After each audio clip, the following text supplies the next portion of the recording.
Buen día chicos, ¿cómo están? Hoy viernes 5 de junio del año 2020 vamos a estar dando consecutividad al desarrollo de nuestras microclases y preferentemente lo vamos a hacer al eje número 6, en la cual vamos a abordar la sociología. Antes de continuar, quisiera comentarles que con el eje de hoy vamos a estar dando inicio a lo que va a ser el cierre prácticamente ya de nuestra materia. Estamos a más de la mitad del cursado de nuestra materia, por lo tanto nos queda desarrollar el eje 6. Recuerden que son 9 ejes, entonces por cronograma estaríamos haciendo el integrador de eje, nuestro segundo integrador de ejes, el día viernes 26 de junio. Y bueno, luego tendríamos más que unas quizás 2 meras semanas más para continuar trabajando e ir viendo aquellos estudiantes que necesitan hacer algún tipo de recuperación, utilizar algún comodín. Ya vamos a ir hablando cómo va a ser el tema de cierre para dar las regularidades de la materia, ¿sí? Lo importante es que hemos sorteado la primera parte, que incluía el desarrollo de los ejes 1 al 5. Ustedes han podido prepararse, muchas personas se prepararon muy bien. Ese fue mi objetivo desde el primer día, que ustedes conozcan el aula, que ustedes se desenvuelvan bien en el aula, que ustedes conozcan cómo iba a ser el sistema. Por eso es que lo venía creando a las autoevaluaciones. Me pareció muy buena su iniciativa de la mayoría de los chicos que ha entrado a hacer la autoevaluación. Les recuerdo que hubo personas que no entraron a hacer la autoevaluación, la autoevaluación y la evaluación a prueba, que si bien habían preguntas muy sencillas, pero era el acercamiento que ustedes iban a tener a cómo iba a ser la metodología en cuanto al desarrollo de su trabajo integrador 1, ¿sí? Como ustedes verán, escuchar las microclases es importante, leer las clases, el desarrollo de las clases que a veces se sube también es importante, leer la bibliografía complementaria y la bibliografía obligatoria es importante. O sea, pretendo que ustedes dediquen su tiempo a la lectura de la materia, porque como ustedes verán es una de las materias que se relaciona con muchas otras y que dentro de ella inclusive estamos abarcando a otras ciencias. Ustedes habrán dado cuenta que venimos atravesando el estudio de la salud, el estudio de la educación, el estudio de la sociología, bueno, hoy vamos a dar la sociología, ¿no? El estudio de la antropología. Todavía nos queda ver, aparte el de la sociología, también un eje de filosofía y luego un eje de salud pública. Yo vengo escuchando aparte otras microclases que le suben sus docentes, la licenciada Rivadero, el licenciado Ezequiel Ramírez, y que quizás ustedes ya escucharon hablarles ellos a ustedes, de decirle que mi materia se relaciona con todos esos temas, quizás no todos, pero quizás algunos temas en particular, ¿no? Y por lo tanto eso es importante tenerlo en cuenta, porque ahí justamente es cuando ustedes caen en la realidad que las materias en un sistema educativo, en un plan de estudio, no están colgadas ni no están aisladas entre sí, sino que todas guardan una relación, ¿sí? Otra cosa que le quiero decir es que, bueno, ustedes ya veo que se vienen habituando al campus, o sea que continúen así. Aquellas personas que no han superado esta integración del primer tramo, les insto a que sigan leyendo, a que sigan estudiando. Eh, Ustedes ahora han podido ver las clases de pregunta que hago. No fue un examen difícil, fue un examen simplemente reflexivo. No fue un examen tedioso, no fue fue un examen simple, fue un examen que les tomé en particular haciendo énfasis a lo que yo doy, a los que charlamos, a los videos que les subí. O sea, no hubo ninguna ninguna apelación en cuanto a decir a que el examen estuvo difícil, porque en realidad fue un examen sencillo para aquellos que vienen llevando al día la materia, ¿sí? Aparte de esto, quiero felicitar a la gente que superó, porque eso significa que ha venido construyendo su conocimiento, ¿sí? E instarle a la gente que no ha superado a que tome riendas en el asunto, a que modifique quizás algunas técnicas de estudios que vienen así, que ustedes tienen arraigados, o que ya quizás ustedes se desarrollan esas técnicas porque le dan resultado, pero les insto a que puedan por ahí jugar con otras técnicas, hacer subrayado, buscar ideas principales y secundarias, hacer diagramas, mapas conceptuales, mapas mentales, volver a esos trabajos secundarios de poder volver a hacer afiches, de marcar conceptos, escribir conceptos, utilizar la memoria visual, poder contar lo que aprendo a alguien. O sea, ustedes no se deben apartar a esas técnicas que saben que ayuda al estudiante a poder fijar y luego evocar con relación en los temas que se van aprendiendo, ¿sí? Bueno, vamos a dar inicio entonces al eje número 6, el eje de la sociología, en primera parte les voy a desarrollar todo lo que les voy a presentar, qué es la sociología en sí, y luego vamos a charlar acerca de los estados. Como ustedes están viendo en la pantalla, vamos a poder definir a la sociología, ver el objeto de estudio de la sociología y ver a grandes rasgos algunas aproximaciones a las teorías del estado, ¿sí? Sobre todo aquellas definiciones que tengan que ver que consisten en el estado liberal, en el estado de bienestar o el estado benefactor y el estado neoliberal, ¿sí? Para luego finalizar con una lectura que yo les voy a subir en el aula, que ustedes van a trabajar acerca de la influencia que tiene la sociología en la formación de la enfermería, o sea, una sociología guiada a lo que nosotros hacemos los enfermeros, ¿sí? Podemos decir entonces que la sociología es la ciencia social que se encarga del análisis científico de la sociedad humana o de una población. Por lo tanto, la sociología es la encargada del estudio de los fenómenos colectivos que se producen por la actividad social, o sea, por esa actividad que los seres humanos hacen, dentro de un contexto histórico, cultural, en el que ese ser humano se halla inmerso. Por lo tanto, ustedes van a empezar a escuchar ciertos términos que quizás ya lo leyeron en antropología. Entonces podemos decir que la sociología en sí va a ser esa ciencia que se va a encargar del estudio de la sociedad humana o de la población, y a esa población no podemos decir que está conformada por seres humanos, como ya sabemos, y que esos seres humanos tienen una historia, tienen un contexto, tienen una cultura y que se hallan inmersos en ellos. Vean qué importante que es la sociología como ciencia social, porque ya ahora se dificulta un poquito más su estudio, en el sentido de que hace un entramado más profundo de su estudio.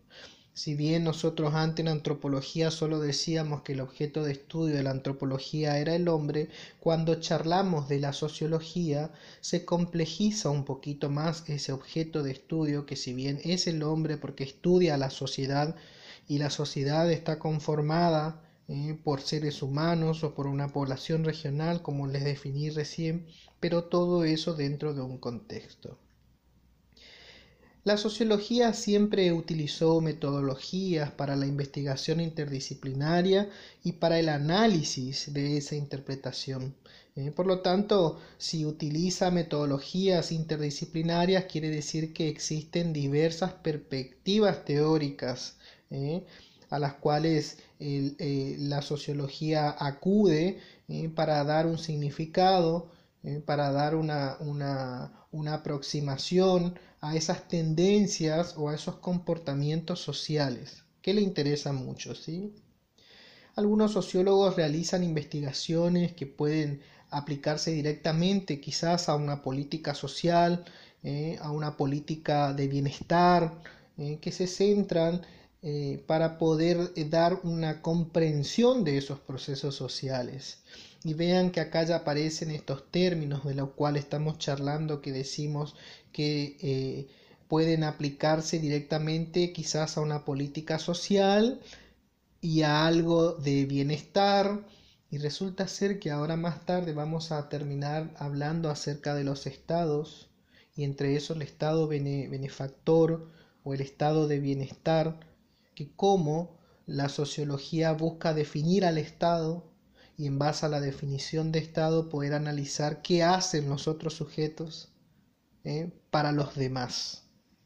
Por lo tanto, podemos decir que dentro de los estudios que la sociología hace, esta interacción de las organizaciones lo hace en distintos niveles.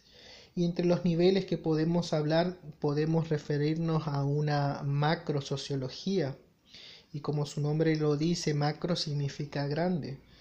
Bajo esta perspectiva, bajo la perspectiva de la macrosociología, la sociología enfatiza su análisis en los sistemas sociales y los poblacionales a gran escala. Por eso su nombre, macrosocial, enfocándose mayormente al nivel o a las estructuras sociales y también frecuentemente al nivel de la abstracción teórica. Por eso es su nombre macro, porque su escala es tan grande y su enfoque a su vez es grande. Recordemos que también podemos hacer la contraparte y hablar de una microsociología.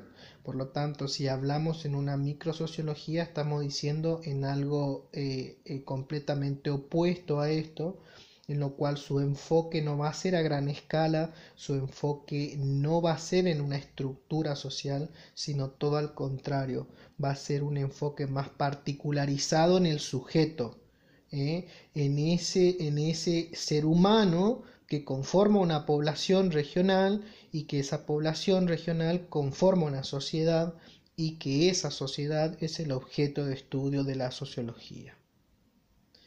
Por eso también podemos decir que los diferentes enfoques tradicionales de la ciencia sociológica incluyen la estratificación de la clase social. Vean qué importante es ver que la sociología tiene enfoques y que estos enfoques tienen que ver con esto que le voy a nombrar, que ya les dije, como la estratificación social, la clase social, la movilidad social, la religión, la secularización, el derecho, el género y la desviación social. Todos estos enfoques que tiene o perspectivas que la sociología analiza es de vital importancia porque el análisis en su conjunto hace que la sociología como ciencia pueda tener un detalle minucioso de esos aspectos. Por lo tanto, si hablamos de la estratificación social, podemos decir que es la forma en que la sociedad en sí se agrupa. Y si todos sabemos que la sociedad está agrupada en estratos sociales y que estos estratos sociales son reconocibles y que de acuerdo a los diferentes criterios de la categorización nosotros los reconocemos, ¿sí? Se tienen en cuenta la conformación de los grupos que de acuerdo a estos criterios son establecidos y a su vez reconocidos, como ser la ocupación, la riqueza, el estatus, el poder social, el poder económico y el poder político. Todas estas clasificaciones. Por lo tanto, esta estratificación social da cuenta que es un medio para poder representar la desigualdad social dentro de una sociedad, en la medida que esta distribución de los bienes, tanto materiales como simbólicos o económicos o culturales, se vayan dando. Cuando les hablaba acerca del enfoque de movilidad social, esa movilidad social está referida en cuanto es el conjunto de movimientos o de desplazamientos que se efectúan o que hacen los individuos o las personas. Y no solamente el individuo en sí como un ser humano, sino la familia, los grupos sociales que están dentro y determinados en un nivel socioeconómico.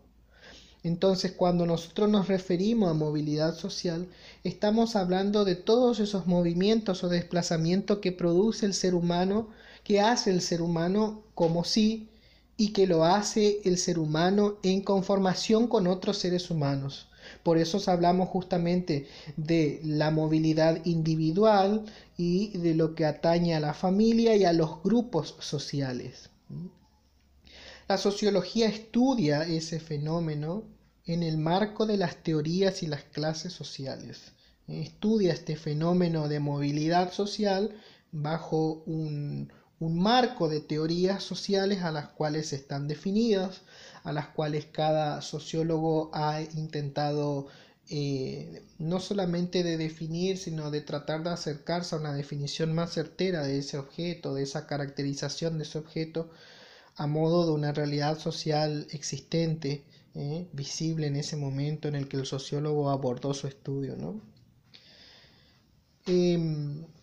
Otro enfoque que les nombré era la religión, y la religión no puede estar afuera de esto, porque si bien se suele definir a la religión como un sistema cultural que está determinando o un comportamiento o una práctica, y que dentro de esas prácticas religiosas quizás están las cosmovisiones, están la ética, está el lugar sagrado, la iglesia, las profecías u otras organizaciones que se relacionan o hacen relación a este ser humano, a este individuo con otros elementos sobrenaturales, quizás o no, o espirituales por así decirlo.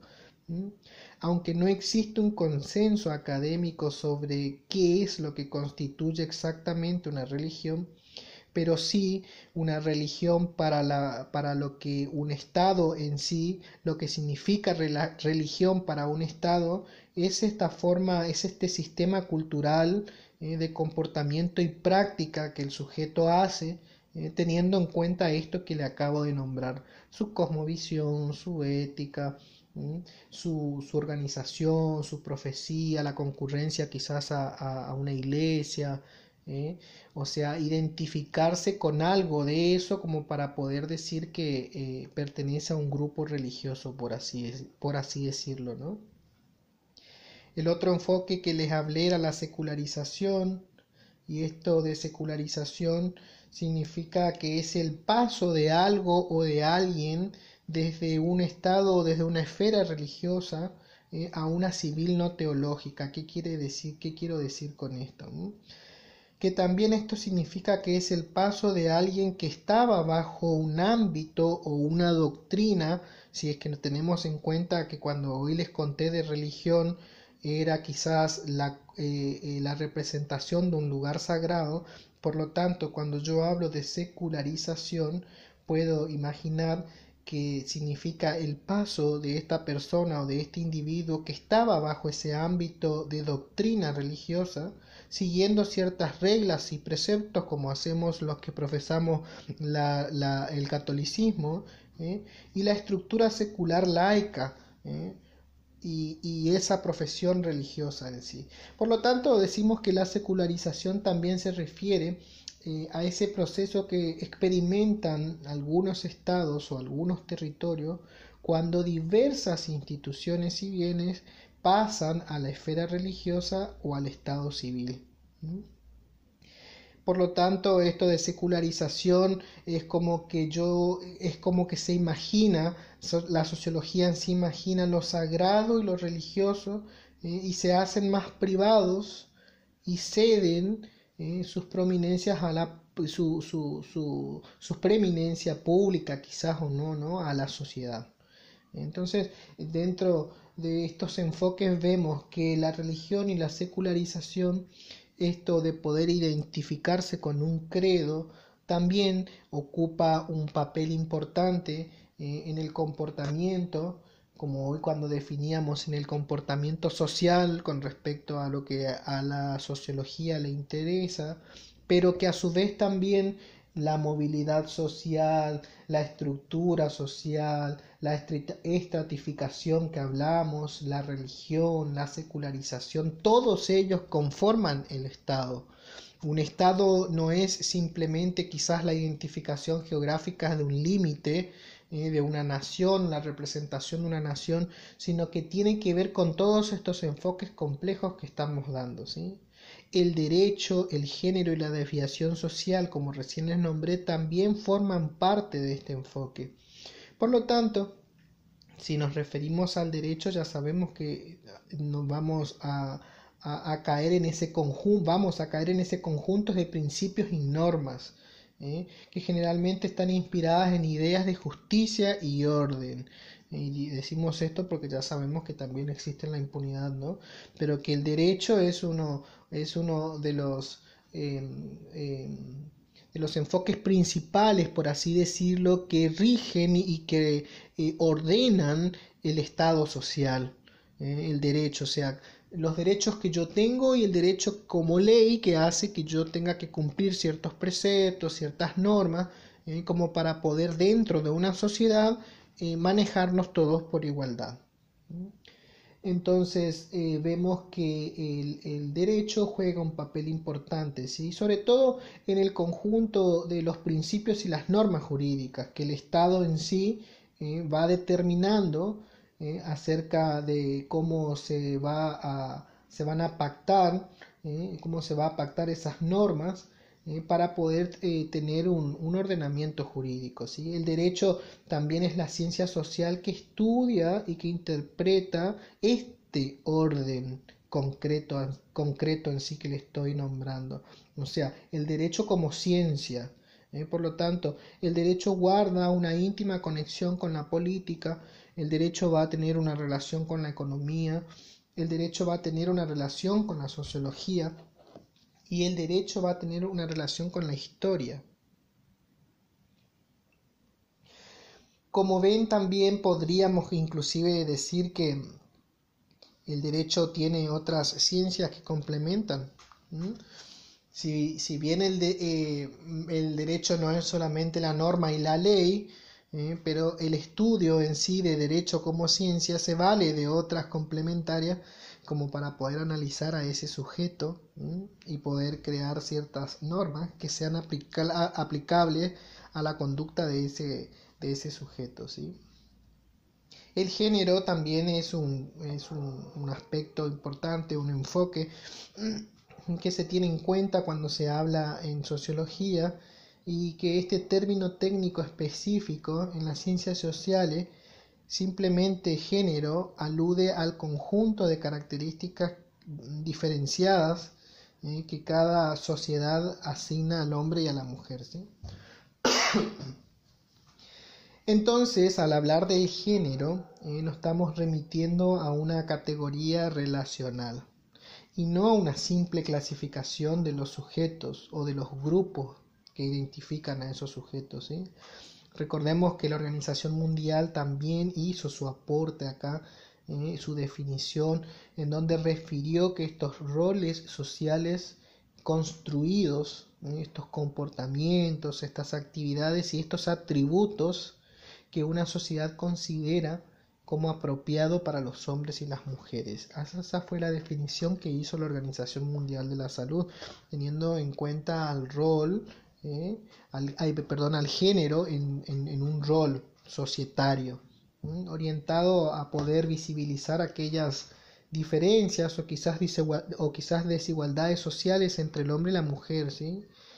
Y que provienen del aprendizaje, que provienen del estereotipo, del prejuicio, de la influencia de las relaciones de poder y de la construcción de estos géneros. Entonces se trata de una construcción social cuando pensamos en género, ¿sí? Y no de una separación de estos roles que son naturales en sí, pero inherentes a la condición biológica que tienen los sujetos. y también quizás, no quizás, sino obviamente a estas características anatómicas fisiológicas, ¿no? Por la cual la analogía ¿eh? O esta semántica entre los términos de género y sexo ya sabemos que es errónea, ¿sí? El género es importante y es un enfoque que le interesa a la sociología en sí, porque justamente el reconocimiento del género, la satisfacción del género hace que las personas tengan una conducta y que las conductas son las que regulan la producción de los sujetos, cuanto como hablaban algunos filósofos que hacían aportes a la sociología y decían que el hombre feliz es aquel que produce, que hace producción con sus manos, y que esa producción era un aporte al Estado, y que ese aporte al Estado era poder producir un bien, ¿m? Y por lo tanto producir un bien también era buscar la igualdad o la felicidad del otro. Si nosotros nos ponemos a pensar filosóficamente, ¿no? En cuanto a esto, podemos decir que el género le va a interesar a la sociología en sí, porque busca que los sujetos, como la sociología lo dice, o que el humano en sí pueda reconocerse bajo estos preceptos. Cuando recién definía acerca de la desviación social, que también era uno de los enfoques que la sociología le interesaba, esta desviación social se refiere, el término en sí está utilizado para poder denotar, para poder mostrar, sería la conducta que viola el agrupamiento que se espera normalmente de las personas de acuerdo a las normas sociales.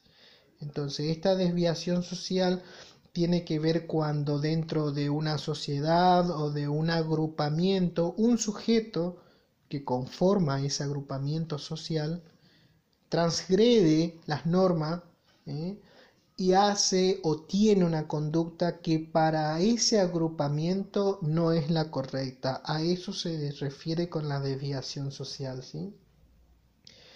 Algunos lo han definido normalmente como esa conducta que viola estas expectativas de cualquier sistema social en cualquier parte del mundo, y que esta denominación es la que va a reaccionar como un dispositivo de control específico, ¿sí?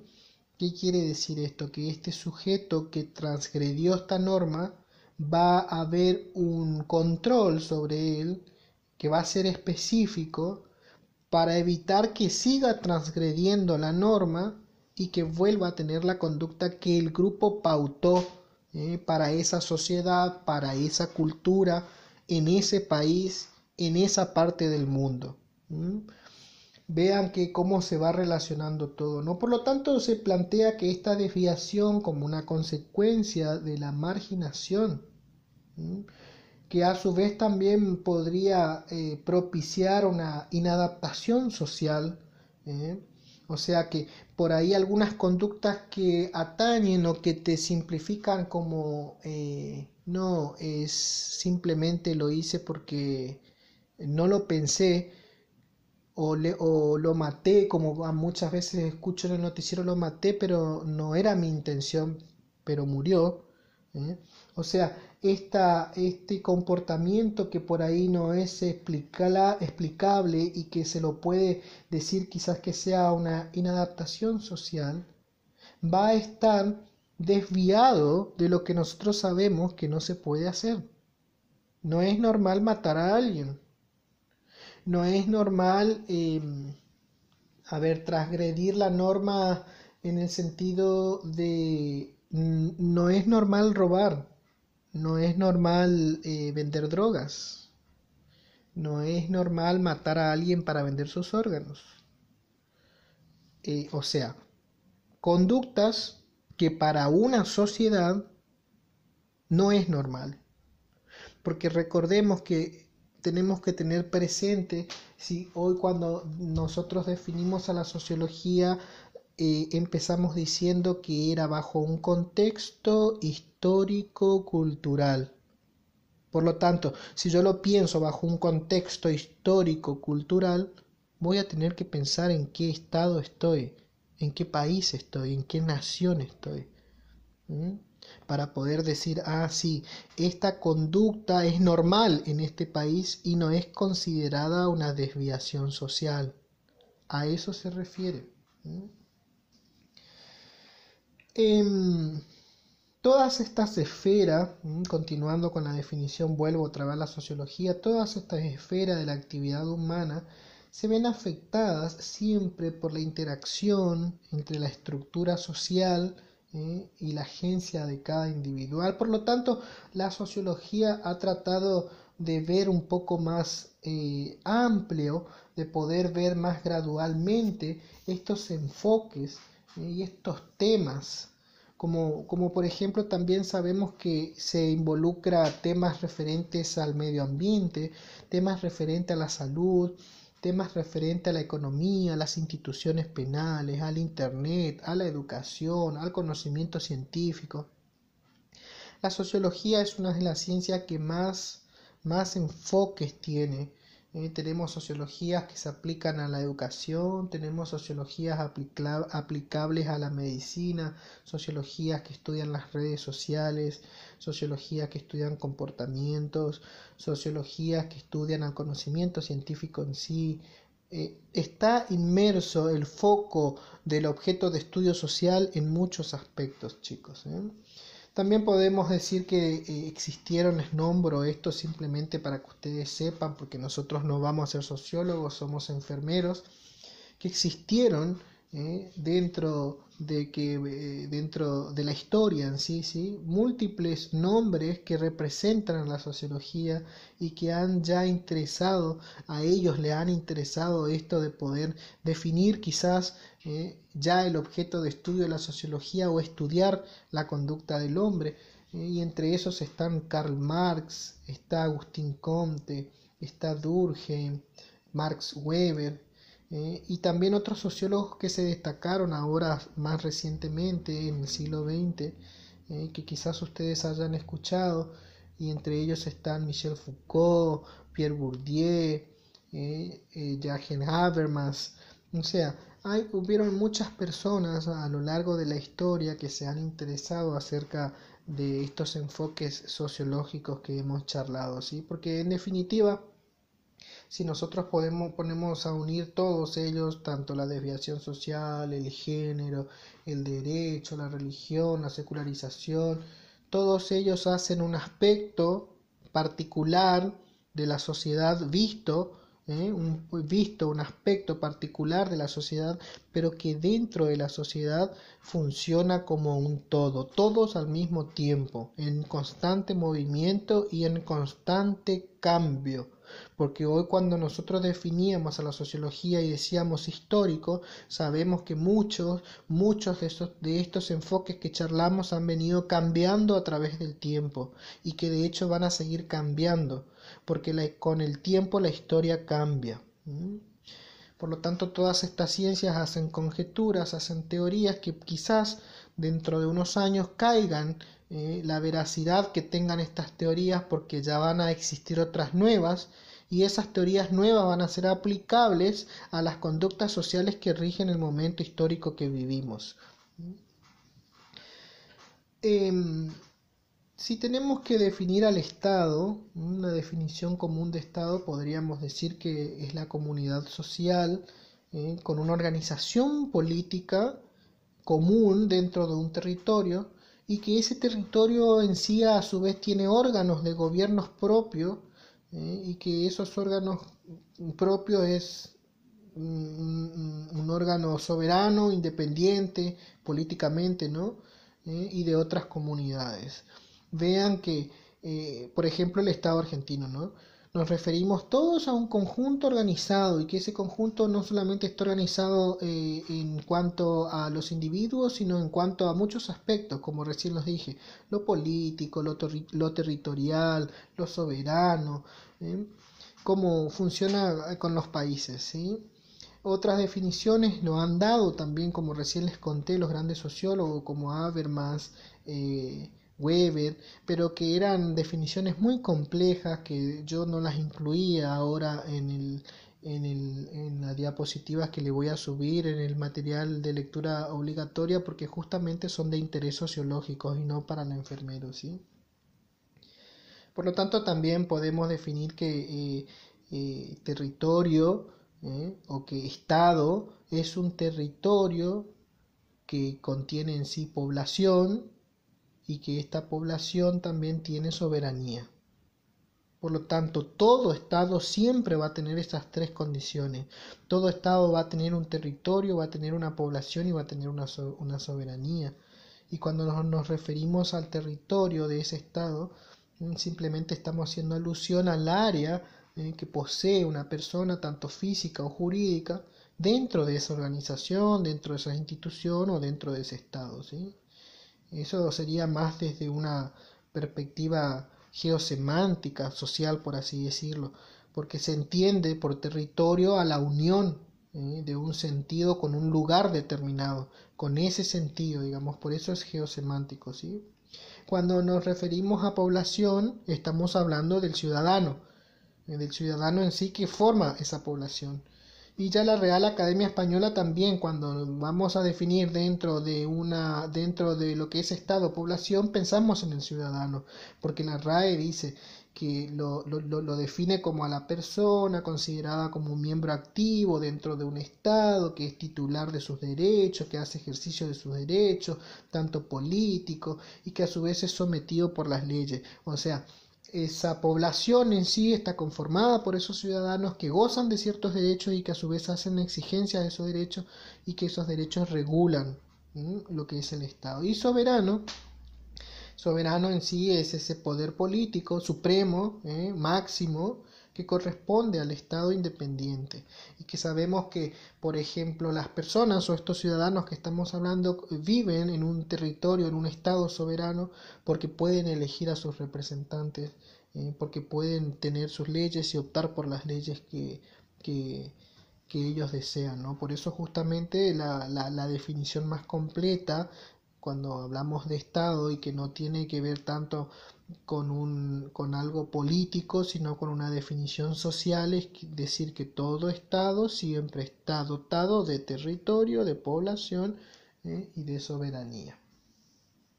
También vamos a ver dentro de los estados enfoques de cómo son estos estados y vamos a hablar del estado liberal, vamos a hablar del estado de bienestar o el estado benefactor y del estado neoliberal y que a su vez estos son formas que se han vivido en el tiempo, que se han podido dar acerca de estos estados, ¿sí? Cuando hablamos del estado liberal nos vamos a referir a aquel que surge como el resultado de la revolución liberal. Si hablamos del estado benefactor o el estado de bienestar, vamos a ver que fue un modelo de estado que se hizo para recobrar estos derechos sociales de todos los ciudadanos de un país. Por eso benefactor, porque daba bienes, producía bienes.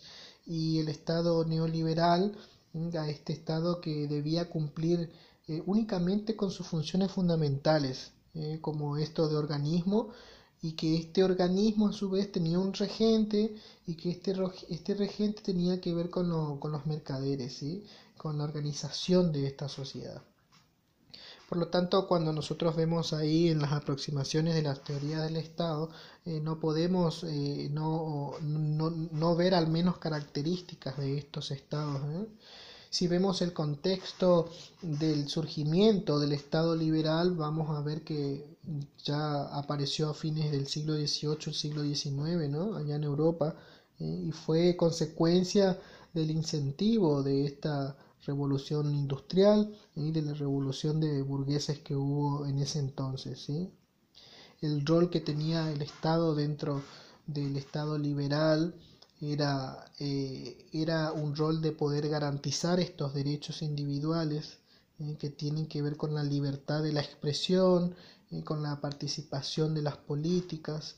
O sea, estaba involucrado en cuanto a que el Estado no era un interventor en materia económica, ¿sí?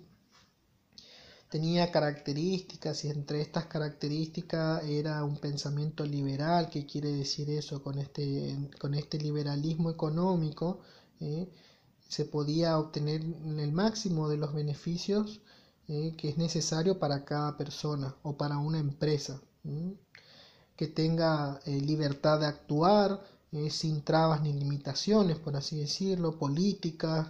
Se podían eliminar algunos privilegios de los nobles, en sí, que se instauró la igualdad ante la ley. Eso es importante, ¿sí? Una característica del Estado neoliberal fue que se instaura esta igualdad ante la ley, ¿sí? Los súbditos pasaron a ser ciudadanos también, y eso es lo importante, ¿no? En cuanto a las funciones de las instituciones, tiene el propósito fundamental de garantizar el ejercicio de la libertad individual y del mercado. Acá solo participaban, o sea, su participación máxima estaba para proveer estas condiciones indispensables para que funcione el mercado, en el que opera este juego que ya habrán escuchado hablar y que siempre están hablando nuestros políticos, que es la oferta y la demanda, ¿sí? Y el sector social que promovió este Estado liberal, primero eran los ciudadanos, los varones, los propietarios de ellos eran los que han promovido, y todos aquellos que sabían leer y escribir, que luego se extendió. Ustedes saben que en esa época la votación lo hacía el hombre, la mujer no tenía voz. Por lo tanto, encima otra vez que lo hacía el hombre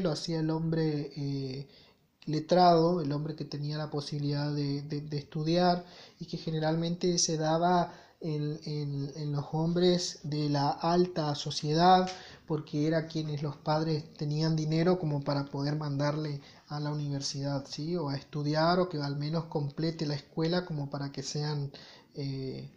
no sean analfabetos, ¿sí?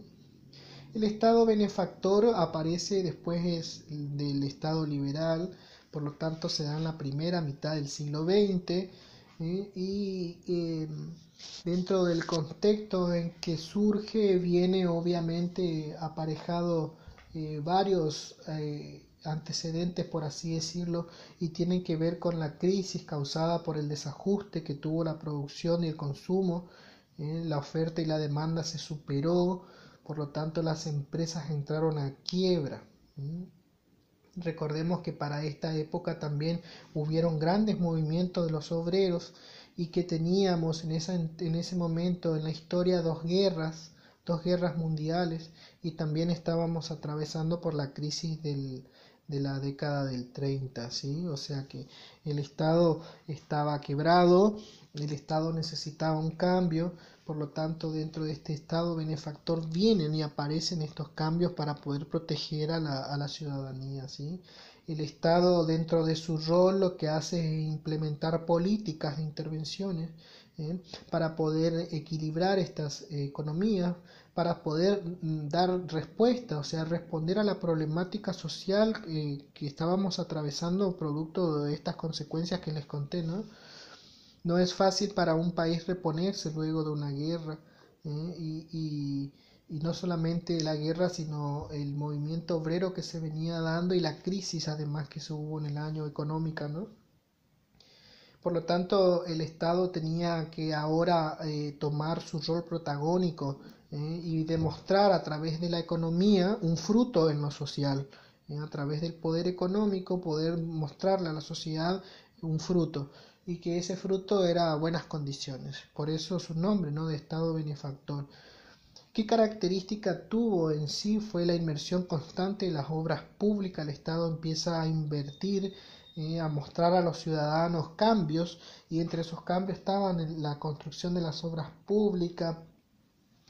Hubo una intervención económica que se utilizó para mantener el empleo, para evitar que las personas estén desempleadas, para que todos aquellos que no tenían trabajo el Estado le pudiera garantizar trabajo, y a su vez de garantizarle trabajos, darle subsidios también a las empresas para que las empresas también produzcan. Si las empresas producían, necesitaban de obreros. Por lo tanto, industrializar y abrir empresas fue uno de los momentos cruciales para esta época del Estado benefactor, porque se sabía que si el Estado ponía empresas que produzcan, esas empresas necesitaban de obreros y esos obreros eran empleos, era darle al Estado un ciudadano con un trabajo.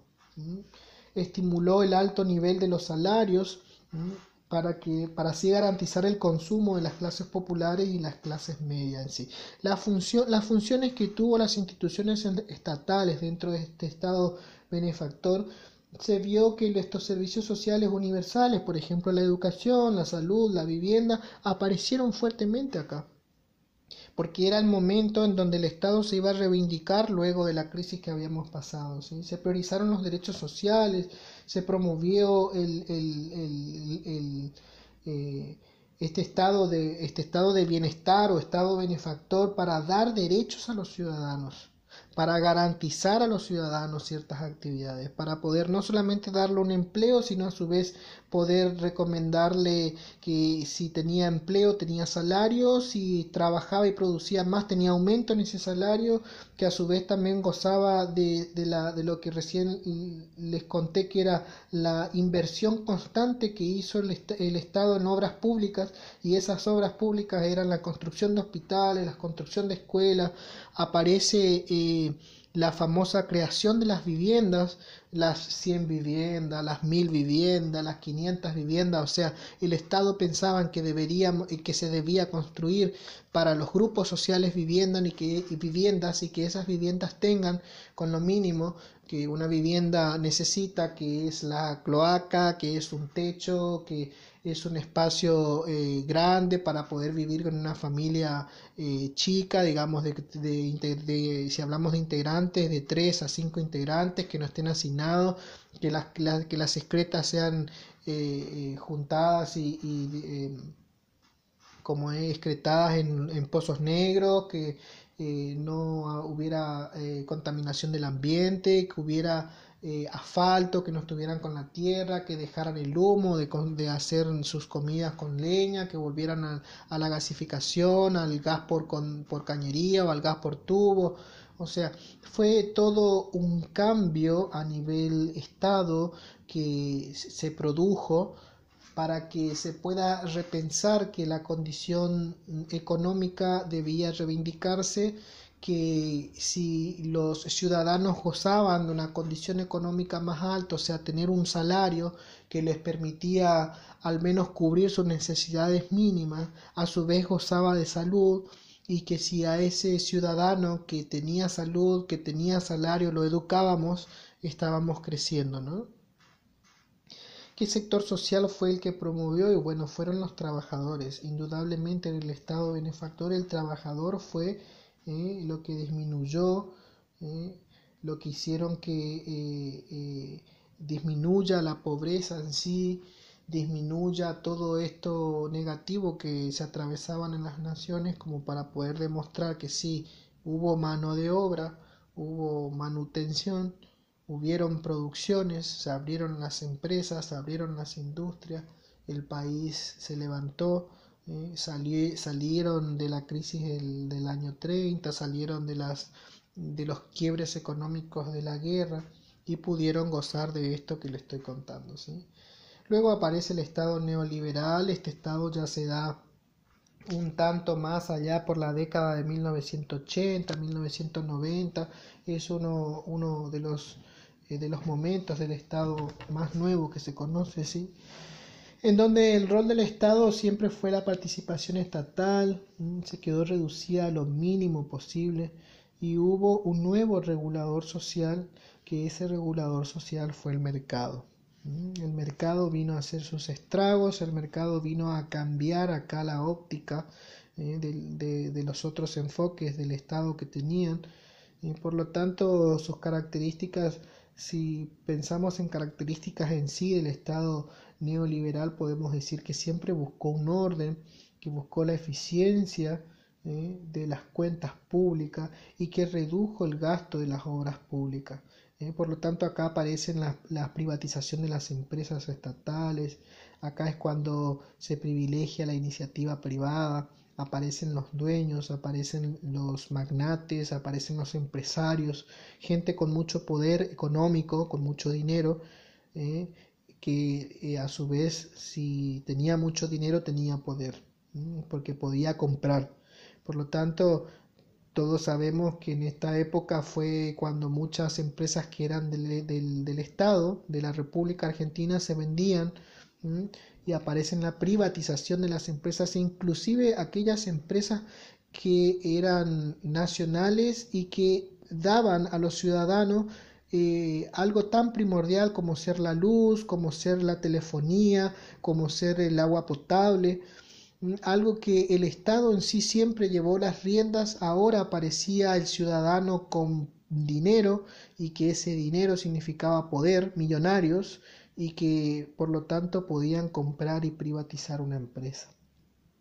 Las políticas sociales de las personas de extrema vulnerabilidad, obviamente que si hablamos y nos ponemos a pensar acá que solamente tenía más chances, por así decirlo, a la persona que tiene dinero, las clases sociales se empiezan a notar más en el Estado neoliberal, porque resulta ser que solamente triunfa aquel que tiene dinero, el de la clase media se esfuerza pero no alcanza a tener esas expectativas de una clase social alta, y la clase social baja queda en la marginalidad, o sea, termina siendo siempre esa mirada que se tiene de la clase social baja y media como aquella que se esfuerza, produce, trabaja, para tratar de parecerse o simularse quizás o llegar a ser o pertenecer a una clase social alta, demostrando a su vez esta exclusión que tuvo al trabajo, al consumo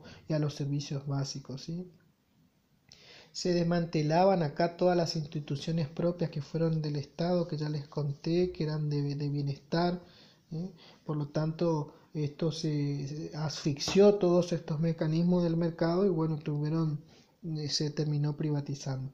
¿Quiénes fueron las personas que promovieron o el sector social que promovió el Estado neoliberal? Y bueno, acá sin lugar a dudas fue el sector con poder, y el sector con poder socioeconómico eran las personas con dinero, ¿eh? Los líderes políticos, los grandes empresarios, no solamente de la Argentina, sino empresarios de otros países, y organismos y empresas mega millonarias de otros países que tenían la posibilidad de venir a crecer en nuestro estado, nuestro estado reconocido como República Argentina. Bien, la otra parte, bueno, entonces si hacemos un resumen antes de continuar, nosotros charlamos acerca de la sociología, vimos a la sociología como ciencia en sí, cuál es su interés de estudio, en qué está enfocado su objeto de estudio, como ahora ya ustedes saben que toda ciencia tiene un objeto de estudio, y que dijimos que esta sociología como ciencia en sí siempre le interesó el análisis científico de la sociedad humana, y que estudiaba los fenómenos colectivos, o sea, sociales, que eran producidos por la actividad de los seres humanos y que ese fenómeno se producía dentro de un contexto histórico y cultural, en la cual este contexto el sujeto se halla inmerso. Pero también dijimos que no solamente era ese estudio es el estudio de esos fenómenos, sino que también la sociología se veía atravesada por ciertos modelos, por ciertos enfoques sociales de interés, y que a su vez se podían clasificar a estos enfoques tradicionales como para poder ver un aspecto más detallado del aspecto social, por así decirlo, y tenía que ver con la estratificación social, con la movilidad social, con la religión, con el género, con el derecho, con la desviación social, ¿sí? Y que a su vez la sociología en sí, bajo sus grandes exponentes de la sociología, trataron de definir Estado. Bueno, nosotros dimos una definición de Estado muy sencilla, por lo tanto nos referimos a que quedábamos que todo Estado siempre está dotado de un territorio, de una población y de una soberanía, y que ahí definimos dentro que es un territorio, que cuando hablamos de población nos referíamos al ciudadano, y que ese ciudadano dentro de ese territorio a su vez tenía soberanía y por qué tenía. Pero resulta ser que ese mismo Estado también tuvo enfoques o visiones a las cuales se defitieron el Estado liberal, el Estado benefactor y el neoliberal, y sus características que hemos charlado. Primero el Estado liberal, de aquello que sucedió en los siglos pasados, de allá entre el 18 y el 19. Después el Estado benefactor que vino luego, después de la mitad del siglo XX, y de este Estado liberal que quizás es el que más tengamos ahora influencia, que fue aquello que surgió desde la década entre el 80 y el año 90, ¿sí? Todo esto fue un acercamiento de lo que es la sociología como ciencia, ¿eh? Pero es importante, ¿saben por qué? Ustedes deben estar diciendo, ¿por qué tengo que saber todo esto? Porque todo esto está regulado por una persona, y que esa persona es antropos, que significa hombre, y que ese hombre es el objeto de estudio de estas ciencias sociales y de la ciencia de la enfermería. La ciencia de la enfermería tiene su objeto de estudio, que es el hombre, y es a ese hombre a quien ayuda a restablecer en ese binomio salud y enfermedad cuando le acontece un desequilibrio. Qué complejo que es el hombre. No es simplemente la enfermera no simplemente hace la restauración de ese desequilibrio en el binomio salud-enfermedad, sino que piensa a ese que le está aconteciendo en este momento ese desequilibrio, todos los enfoques que tiene para ser lo que es como ser humano. Vean la riqueza de las ciencias sociales y la amplia visión, la multivisión que tiene las ciencias sociales de poder abarcar a ese sujeto, ser pensante, como ya lo venimos diciendo, bajo todos estos aspectos conductuales, psicológicos, sociológicos, espirituales. Les voy a ver, llevamos 56 minutos, siempre me pasa lo mismo, cuando me doy cuenta estamos llegando sobre la hora. También vamos a charlar acerca de la influencia que tiene la sociología en la formación de la enfermería como una profesión.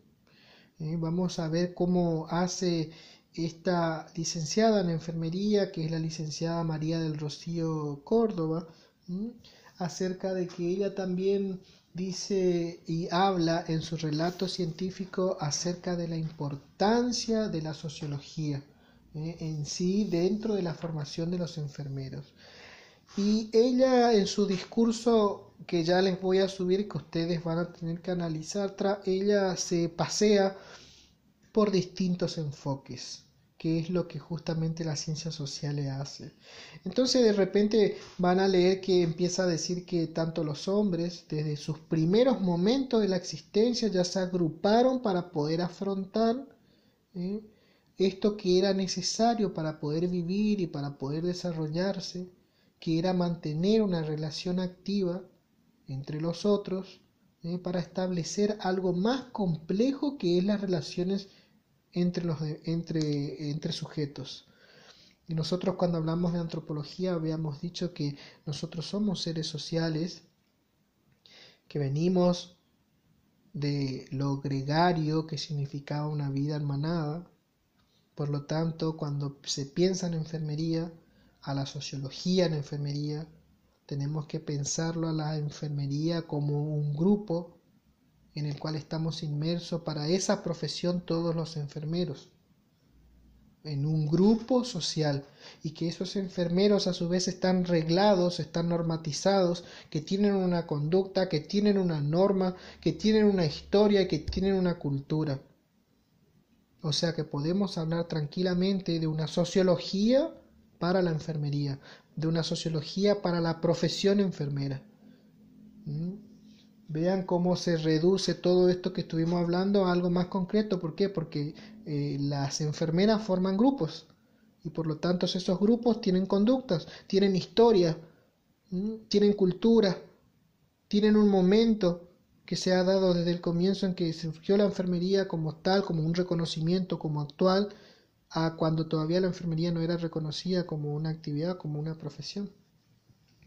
Habla que los hombres se encuentran solos ante el mundo que los rodea, pero que esta relación de poder mediar en las relaciones sociales hacen que la actividad conjunta y la comunicación hacen que estas actividades puedan ser más complejas en cuanto al pensamiento, en cuanto a la condición necesaria o específica para la vida del hombre dentro de la sociedad, ¿sí?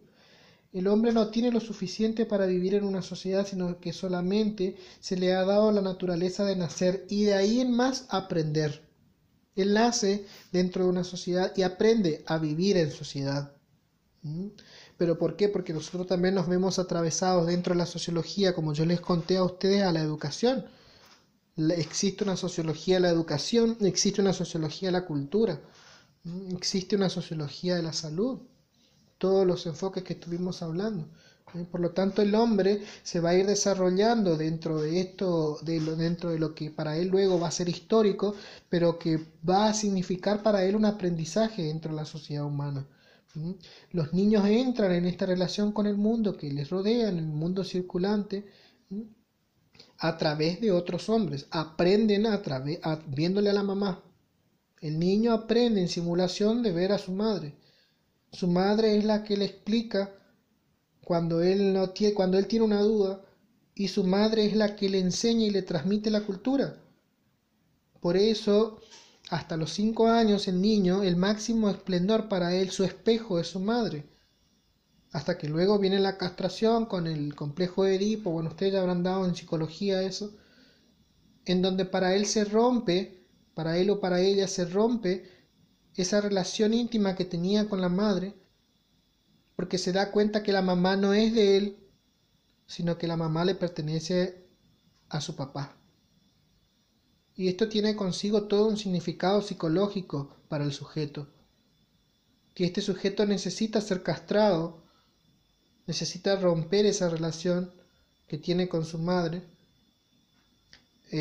Vamos a hacer una aclaración: esta relación no siempre es de hijo a madre, sino también se puede dar de un niño con su abuela, con quien se haga cargo de él, para luego poder superarse, para poder comprender la realidad y para que él sepa que él pasa a ser un ser individual, un individuo único que puede pensarse, pero que no es necesariamente, absolutamente necesaria la condición de estar con su madre o con la persona a quien esté cuidando.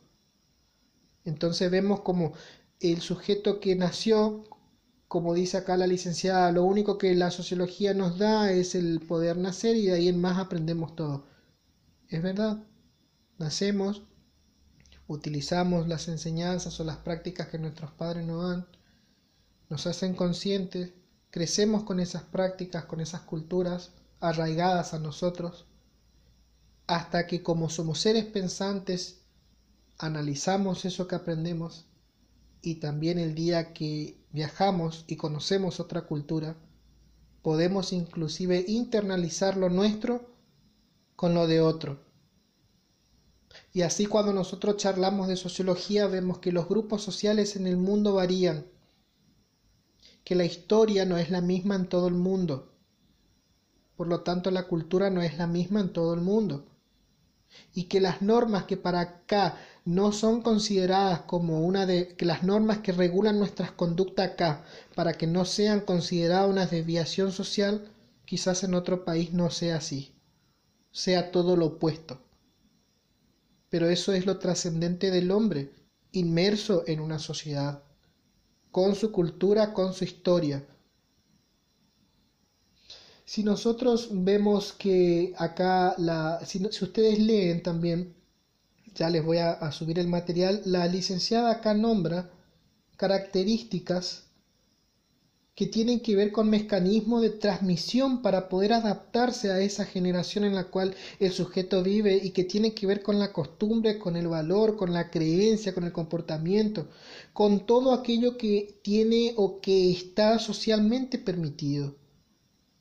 Y la educación en sí el papel importante que juega la educación, en concreto la escuela y el jardín de infantes, porque son esos momentos en los cuales nosotros nos damos cuenta que nosotros somos seres sociales. Nosotros vamos a socializar, a hacer nuestra socialización secundaria en la escuela, porque nuestra primera socialización primaria nos da la familia. Nosotros comprendemos por eso la organización más chica, la organización social más chica que existe es la familia. Interprétese a familia como todos estos adultos que viven con el niño y no con la familia imaginaria norteamericana de mamá, papá, los hijos y el perro. Si eso se da, todo bien. Si no se da, son los adultos que viven con ese niño. Entonces la sociología ya piensa como primera construcción societaria, la primera construcción, la primaria, es la familia. Nosotros simplemente vamos al jardín de infantes y a la escuela para reconocernos de que vivimos con otras personas que pueden ser diferentes a nosotros. Entonces hacemos la socialización secundaria en la escuela. Complementamos aquello. Por eso de repente en esta socialización, vean este ejemplo, chicos, de repente en esta socialización que los sujetos atraviesan a través del tiempo, aquello que está permitido dentro de la socialización primaria, para la socialización secundaria no. Si el niño en el jardín va y escupe y la maestra le dice no se debe escupir ni en el piso ni a tu compañero, pero él lo hace en la casa porque la madre no le dice nada, es porque ahora la maestra le está mostrando esto que tiene que ver con la costumbre, que tiene que ver con el valor, con esta pauta de comportamiento, que el niño debe comprender que aquello que hacía en la sociedad más chica, que era la familia, no está permitido hacer en la sociedad más grande, que son sus compañeros. Y así como esas conductas infinitas, aprenda a compartir. El jardín de infantes es la institución socializadora más importante del niño, chicos, porque nosotros aprendemos todos ahí. Llevamos la comida y la maestra nos enseña que lo que nosotros llevamos debemos compartir con el otro. Aprendemos la importancia de que nosotros vivimos en una sociedad para ayudar al otro. Aprendemos la importancia de que el otro también puede compartir conmigo y que el otro también tiene algo para mí. Y si yo lo pienso bajo la óptica de la enfermera, yo estoy dentro de una sociedad que forman integrantes como yo, que pertenezco a esa sociedad por mi condición humana, pero que por sobre la condición humana tengo la profesión de la enfermería, que es ayudar y cuidar al otro. Y no por ahí revertirnos a esta situación en que trabajamos en la enfermería simplemente para poder decir, yo recibo un sueldo y hago esto. Yo recibo un sueldo y hago estos procedimientos, hago este mecanismo, aplico esto. Pero no me interesa el otro. Entonces es una enfermería media. Esa media es porque no lo estoy pensando como una enfermería socializadora, como una enfermería bajo todas las ópticas inherentes a la condición humana. De poder decir el otro es como yo, también tiene carne y huesos, es un ser pensante, es un ser que sufre y que también vive alegrías, es un ser que puede experimentar dolor, que puede experimentar satisfacción, que conoce acerca de lo que es la tristeza, de que conoce lo que es el triunfo. Es un sujeto de que obtuvo logros como ustedes, que van a ser enfermeros profesionales, o es un sujeto que quizás no obtuvo logros de poder certificarse institucionalmente, pero tiene un oficio que lo hace reconocible y que hace que ocupe en la sociedad un papel importante, porque con su oficio o con su profesión devuelve al Estado lo que el Estado quizás hace por él. Ustedes van a devolver al Estado lo que el Estado está haciendo por ustedes. Si bien ustedes pagan una cuota, pero ustedes sepan que el dinero que ustedes pagan en sus cuotas no está destinado al sueldo de los docentes, sino está destinado a la producción que hace la Cruz Roja como una institución benefactora, como una institución que produce bien a la sociedad. O sea que ustedes van a terminar devolviendo lo que nosotros, los docentes, a nosotros nos está pagando el Estado para que nosotros transformemos la realidad de ustedes. Entonces, a nivel sociedad, nosotros estamos buscando que la enfermería cambie, que la enfermería trabaje de mano a mano con su colega, que no sea una profesión que se instrumente, o lo peor de todo, que instrumente al hombre, que haga a ese hombre como un instrumento, sino que pueda utilizar al hombre para poder satisfacer sus necesidades y cuidar de él en ese proceso de desequilibrio que está pasando, y que el Estado le va a dar dinero, porque sabemos que necesitamos ese dinero para poder tener una condición de vida, pero no apartarnos de que a quien nosotros estamos brindando ese cuidado es otro como yo, es otro que tiene las mismas condiciones humanas que ustedes. Sinceramente, la reflexión de esta licenciada en enfermería española está muy buena. A mí me atrapa mucho. Yo, si estuviera en este momento presencialmente con ustedes, creo que me faltaría horas para poder hablar de todo esto. Ni siquiera le pasé a la segunda página de lo que dice esta enfermera, y son 11 páginas. O sea, mi idea siempre fue que ustedes trabajen con mis otros alumnos cuando enseñan sociología. Acá ustedes simplemente tienen un pantallazo acerca de la sociología como ciencia, porque su influencia en el hombre, y por sobre todo en lo que dice ahí, en lo que ustedes están leyendo, sus aproximaciones a las teorías del Estado.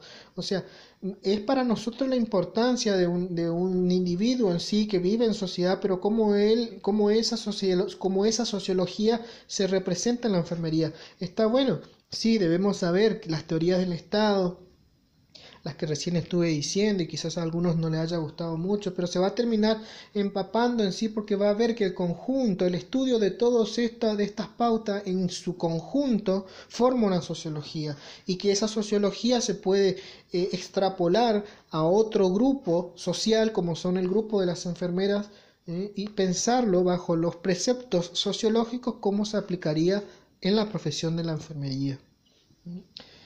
Vamos a trabajar este material, que yo ya les voy a subir una actividad. Hay algo más que les quiero contar.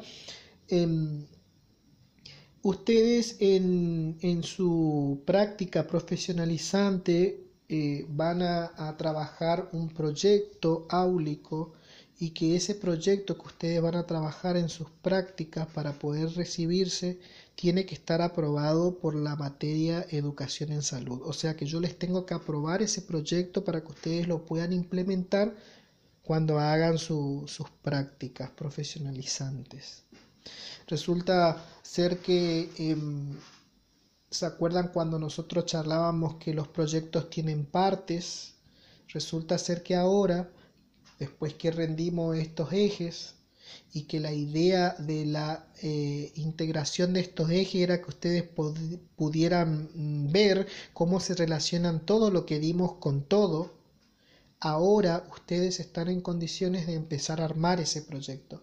Yo no decidí que ustedes empezaran antes porque quería que ustedes tengan una visión acerca de la pedagogía hospitalaria, acerca del antropos del hombre en sí, acerca de la evaluación de esos proyectos y el contenido de esos proyectos, para empezar a arrancar ahora y poder complementar con lo que estamos dando, que es la sociología, que en el próximo eje vamos a dar la filosofía, que en el próximo eje vamos a dar salud pública. Entonces vamos a empezar a ponernos en marcha a partir de este viernes, de hoy viernes, en la construcción de ese proyecto. Y que seguramente este proyecto va a necesitar de que ustedes puedan relacionar todo lo que venimos dando, para poder dar con sus pautas, para poder encontrar un objeto de estudio, una realidad a la cual ustedes van a transformar, y en base a esa realidad que ustedes van a poder transformar, se van a empezar a repensar todo aquello que tenga que ver con ese fenómeno. ¿Se acuerdan cuando charlábamos en proyectos educativos?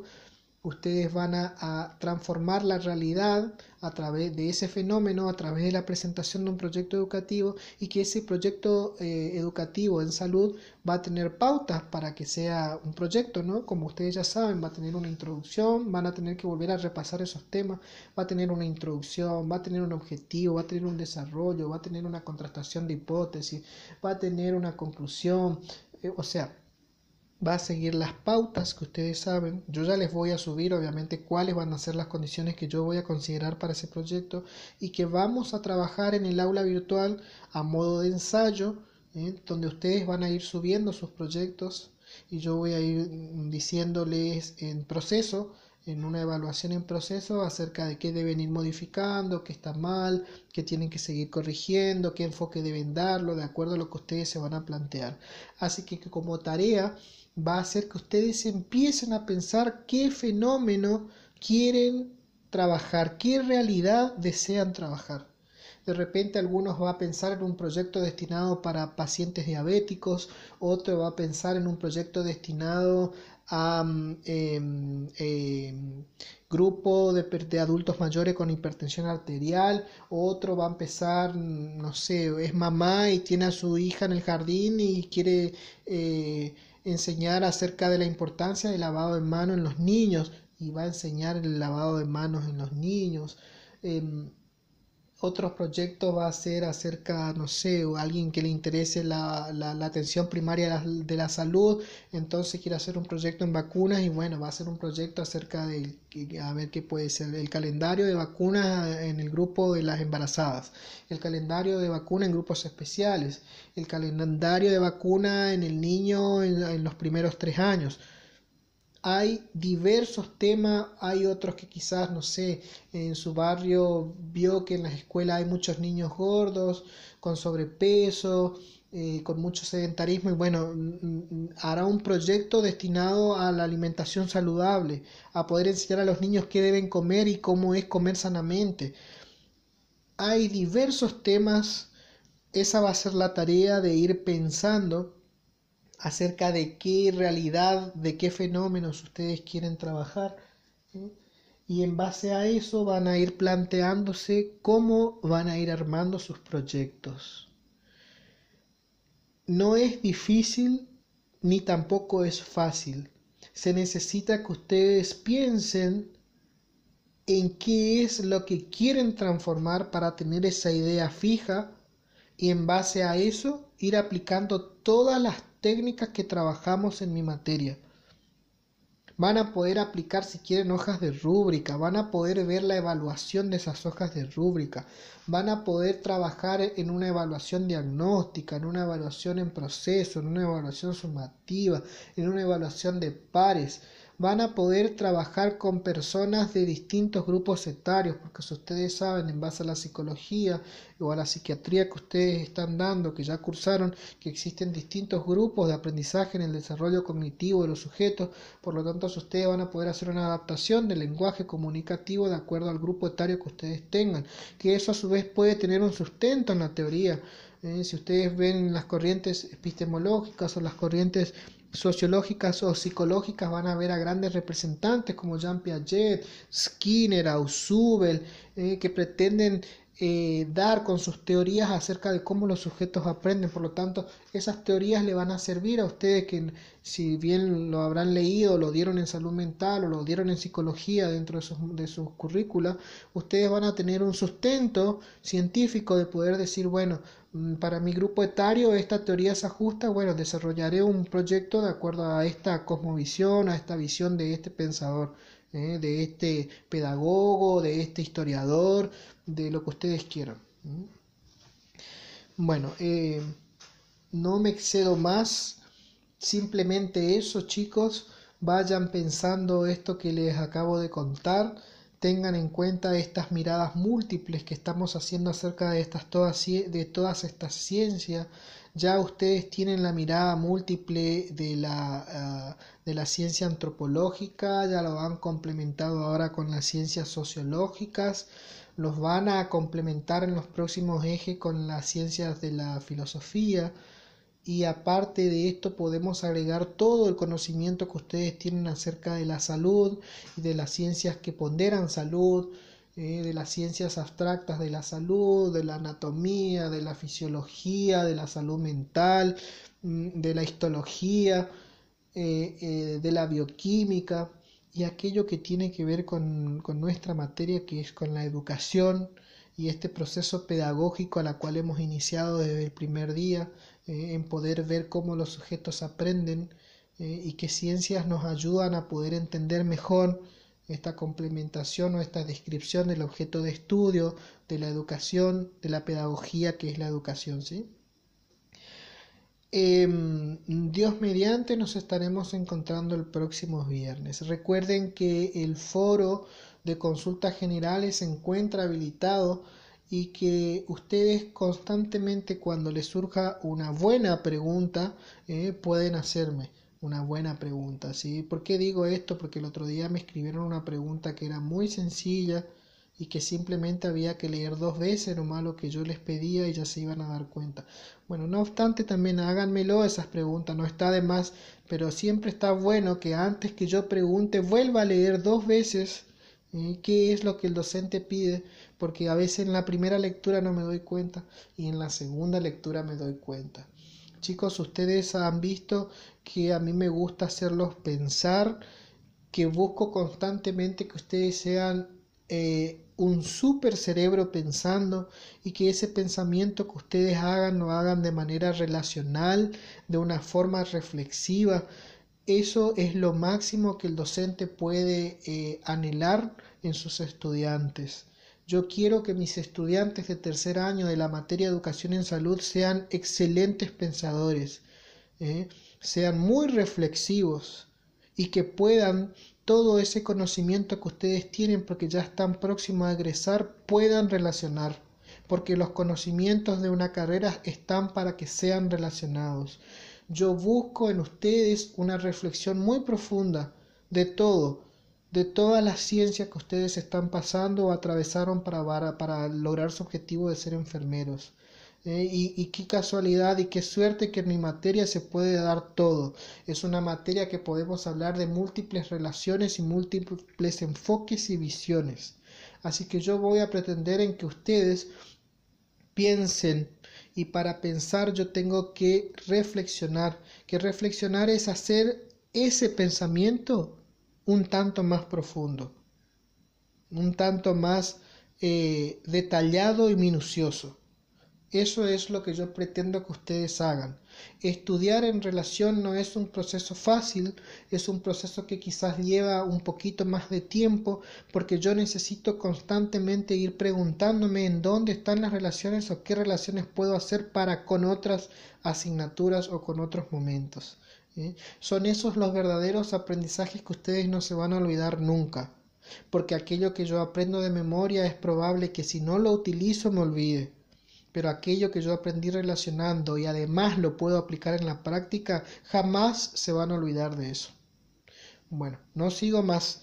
Hasta pronto y mucho éxito para todos. Que anden bien, chicos, cuídense.